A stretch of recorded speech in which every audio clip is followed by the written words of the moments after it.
Kasama ko ang isa sa mga kliyente ni Kuya Jojo at dito sa lugar na to, di namin siya susursahin. Dahil on-call si Kuya Jo bilang vet technician, tatawagan namin siya tapos papuntahin namin siya dito para bigyan ng bitamina itong kasama naming baboy. Hello, good morning Kuya Jojo. Opo, ano po sana kami, Papasaksak po ng vitamins. Opo, magpapaservice po kami, magpapasaksak kami ng vitamins. Sige po. Thank you.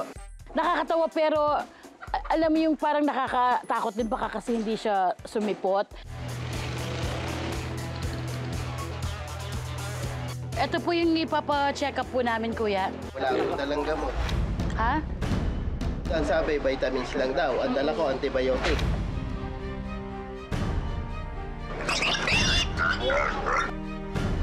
Pwede niyo bang basahin po yung nasa ano po niya, yung nakasulat sa kanya? Jojo, ikaw ang aming day off. Tama po kayo! Kaya po ang aming day off winner! Wow! Yeah! Pero ano pong pakiramdam po ninyo na kayo po ang day off winner? Hindi ko yan nasahan. Hindi ko alam na biglang nasa day off winner tayo. Opo, ano po? Ay, di ba kuya? Dahil hubi na to sa akin, babato ko sa inyo. Ito ang day off para sa'yo.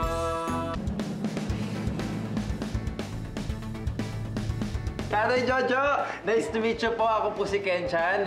Congratulations po dahil kayong day off winner. Tatay Jojo, excited ka na ba sa yung day off? Excited na. Excited na. Pero bagong lahat, pakilala mo naman kung sinong kasama mo, tatay. Kasama ko nga pala ang aking bunso, si Melissa. Hi, Melissa. Artista kayo. No, Melissa, ako si Ken-chan.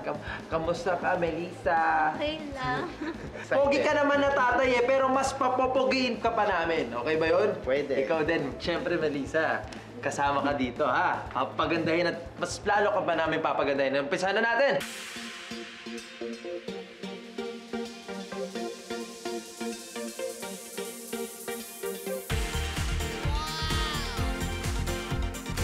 Isang ikot naman dyan tayo. Patingin. No! Wow! Ikaw naman, Melissa. Patingin. Wow! Ikot ka, Melissa. Yun! Kumatriona gray na nga. Gutom na ba kayo? Yun lang problema.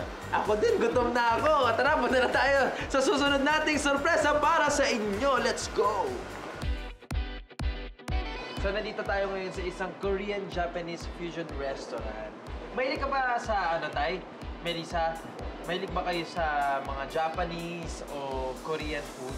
Parang naririnig lang namin pero sa Bulacan naman kasi iba yung mga pagkain. Hindi pa kayo nakatikim po? Hindi pa. Pero dapat matikman nyo tong Korean food at saka Japanese food. Melissa, ilan ba kayo magkakapatid? Apat kayo. Ikaw ang? Bunso. Ilan kayong babae, ilan kayong lalaki? Ako lang yung babae. Kamusta naman po kayo as family? Kayo ni Melissa, pati yung mga, lalo na yung mga kuya niya. Paano yung relationship niyo sa kanila ngayon? Wala kaming mga banding. Bakit ho? Pag nagtatrabaho yung kuya niya, dalawa yung nagtatrabaho, yung isa pumapasok. Challenge ng pagiging solo parent ang isang pinakamahirap. Opo, simula po nung nawala nung nawala yung asawa niyo po. Yung mami niya. Nung nawala, siyempre, walang naglalaba, walang nagluluto. Halimbawa, pagod na ako sa trabaho, utusan mo silang magwalis. Yung paulit-ulit na lang na uuwi ka, yung nakikita mong ayaw mo, yun yung makikita mo. Hindi lang nila na-experience pa yung pagiging magulang. Pero pag na-experience nila yung pagiging magulang, ang isang magulang, walang pinangarap na masama sa anak. Tama ho. Ang sarap pakinggan nun. Ikaw, Melissa, anong gusto mong sabihin ngayon sa tatay mo at sa mga kuya mo?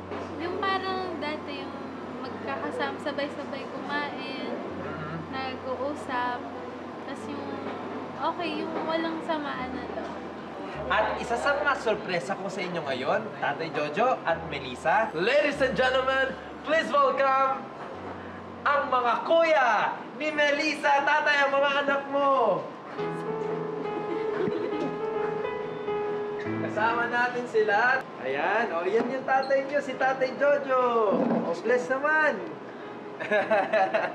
Ayan, Tatay, nandito ngayon si Jericho at saka si Jonathan. Kayo ba natatandaan niyo pa yung huling bonding mo ng inyong pamilya? Hindi na. Hindi na talaga, no? Okay naman kasi dumating naman sila. Kung ikaw ang tatanungin ko, ano yung isang wish mo para sa inyong pamilya? Sana magkasundo-sundo na rin. Kahit may tampuhan talaga. Ikaw naman, Jericho. Ganun din. Pagka-sundo-sundo. Tapos, iwasan yung mga tampuhan. Simple body. Sabi nga ni tatay kanina, madaling iwasan ang tampuhan at samaan ng loob. Basta, ang pinaka-importante lang at ang sagot dyan ay ang komunikasyon ng bawat isa sa buong pamilya. Umpisa na natin ang bonding dito sa Korean-Japanese Fusion Restaurant. O, after nito, dapat lagi na kayong kakain sabay-sabay, ha?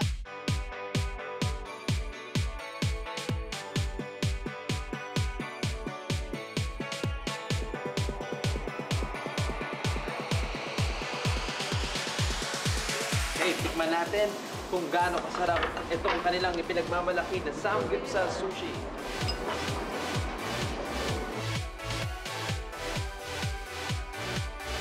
Cheers! No, sarap sa pakiramdam na sama-sama kumakain, no? Parang ngayon lang nangyari sa amin. Talagang lahat bago talaga.